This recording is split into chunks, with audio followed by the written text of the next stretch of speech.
राधिका के साथ में भगवान को इतना बुरा भी नहीं करना चाहिए था। एक राधिका नाम की लड़की थी। राधिका बचपन से ही अपने पिता के घर में गरीबी में जी रही थी और एक उम्मीद लगा रखी थी कि कभी ना कभी तो अच्छे दिन आएंगे, और इसी उम्मीद के साथ अपनी जिंदगी जी रही थी और साथ में अपनी पढ़ाई भी कर रही थी। पढ़ाई में राधिका बहुत होशियार थी, लेकिन भगवान को कुछ और ही मंजूर था। धीरे धीरे वक्त बीता और गरीबी इतनी बढ़ गई कि राधिका को अपनी पढ़ाई बीच में ही छोड़नी पड़ी। राधिका बुरे हालातों में जीती रही और अच्छे दिनों का इंतजार करती रही, लेकिन दिन तो अच्छे नहीं आए, परंतु राधिका शादी योग्य हो गई थी। अब पिता ने जैसे तैसे करके राधिका की शादी कर दी और राधिका अपने ससुराल चली गई, परंतु ससुराल के भी हालात अच्छे नहीं थे। राधिका को फिर वही गरीबी झेलने को मिली और फिर से वही अच्छे दिनों की उम्मीद लगाकर जीने लगी।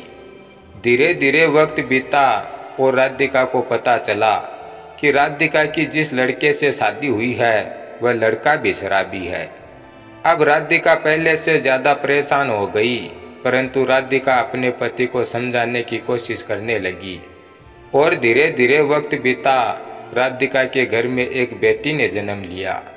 अब राधिका के चेहरे पर कुछ खुशी दिखाई दी, परंतु राधिका के नसीब में खुशी नहीं थी।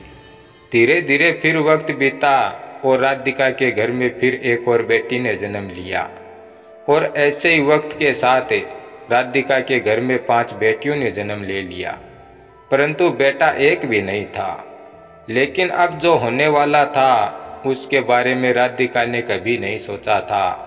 और एक दिन अचानक राधिका को पता चला कि किसी सड़क हादसे में राधिका के पति की मृत्यु हो गई है, और राधिका पूरी तरह से टूटकर बिखर गई और सोचने लगी कि अब किसके सहारे अपनी बेटियों का पालन पोषण करूंगी। लेकिन वक्त कहाँ रुकने वाला था।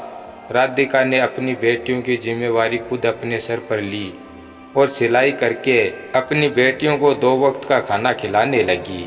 और ये कोई कहानी नहीं है, बल्कि रियल घटना है।